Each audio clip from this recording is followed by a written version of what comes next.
شاہ صاحب فرماتے تھے کہ جو قادیانی سے ہاتھ ملاتا ہے گنبد خضرا میں محمد عربی صلی اللہ علیہ وسلم کا مبارک دل دکھتا ہے۔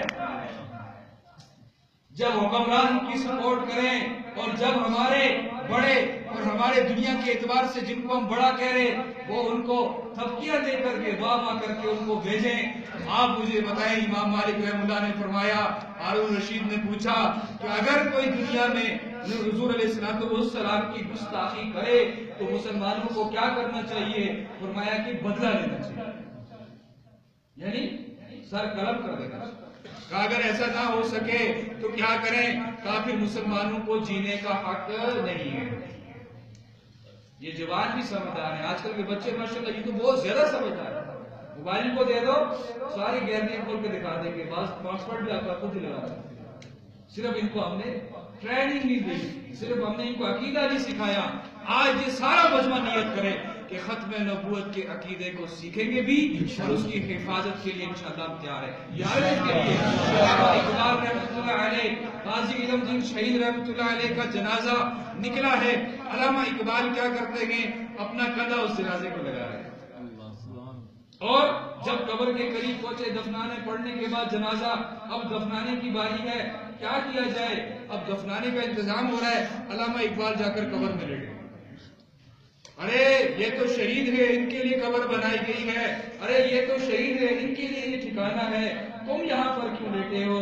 علامہ اقبال رحمۃ اللہ علیہ کہنے لگے میں اس لیے لیٹا ہوں کہ کل حضور علیہ السلام کے سامنے جب کھڑا ہوں گا اس وقت میں عرض کروں گا یا رسول اللہ یہ ایک علم دین راضی اور یہ شہید اور یہ فلاں یہ آپ کے ناموس کے لیے اپنے آپ کو اس نے پیش کیا تھا، میں نے اس کے ساتھ یکجہتی کی تھی، اے اللہ کے نبی صلی اللہ علیہ وسلم اس لیے اس میں لیٹا۔ تو کون کون تیار ہے انشاءاللہ؟ کون کون پہلی تشکیل؟ کون کہتے ہیں کہ آج کے بعد سنت رسول کو اپنائیں گے انشاءاللہ؟ جی چہرہ ویسا بنانا ہے، سنت پر زندگی لانی ہے، اللہ دنیا میں بھی کامیاب کریں گے۔ ابھی ہمارے تبلیغ میں تشکیل ساؤتھ افریقہ کے مولانا بتانے لگے، ایک تبلیغی جماعت ساؤتھ افریقہ میں راستہ بھول گئی اور انگریزوں کا بنایا ہوا قانون کی اس بارڈر سے آگے نہیں جا سکتے، جیسے کہ سیکورٹی کا علاقہ، حساس علاقہ، اس میں جماعت والے گھس گئے۔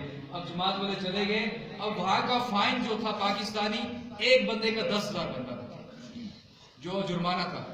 اب وہ بڑے زوم کا تھا نا، بڑا باس یا جو بھی تھا، انسپیکٹر تھا، جو بھی تھا، جو بھی آپ کہہ رہے، اس کے سامنے پیش کیا تو اب ایک سپاہی بول پڑا حضرت یہ بہت غریب لوگ ہیں، ان کو آپ چھوڑ دیں۔ ہم نے کہا کیا مطلب؟ کہا جو وہاں رہے تھے نا ان کے پاس ٹوتھ پیسٹ نہیں ہے، بیچاروں کے پاس لکڑی ہے تو لکڑی سے دانت صاف کر رہے تھے، اتنے غریب ہیں کہ ان کے پاس ٹوتھ پیسٹ لینے کو پیسے بھی نہیں ہے۔ یعنی اللہ انتظام کرتا ہے، وہ جرمانہ سب کا معاف، 12 ساتھی ہے 10 ساتھی سب کا معاف ہوتا ہے۔ تو سنت پہ چلنے پر اللہ دنیا میں بھی چمکائیں گے، آگے بھی چمکائیں گے۔ ایک تو سب حضرات جن کی داڑیاں رکھی ہوئی ہیں ماشاءاللہ ایک مٹھ کریں، ایک مٹھ کے بغیر گزارا نہیں ہے، داڑیاں بڑھاؤ، مونچھیں کتراؤ، اور امامہ پہن کر جو نماز پڑھے 70 نمازوں کا ثواب ملے گا۔ جو داڑھی کا اہتمام کرے، حضور صلی اللہ علیہ وسلم کی مبارک سنت ہے، باقی سب سنتیں یہی رہ جائیں گی، ایک سنت ہے جو قبر میں ساتھ جائے گی، اس کی سب نیت کرتے ہیں انشاءاللہ۔ اور تفصیل کا موقع نہیں، مولانا کو تشریف لائے، پہلی وقت زیادہ لے لیا۔ آخری گزارش، درس ختم نبوت، عقیدہ ختم نبوت آخری اتوار 25 نومبر کو جامع مسجد علی اصغر لاریٹ آباد نماز ظہر، اس کا ہم نے اہتمام کیا ہے۔ ملٹی میڈیا پروجیکٹر کے ذریعے وہ کلاس پڑھائی جائے گی، لٹریچر بھی تقسیم کیا جائے گا۔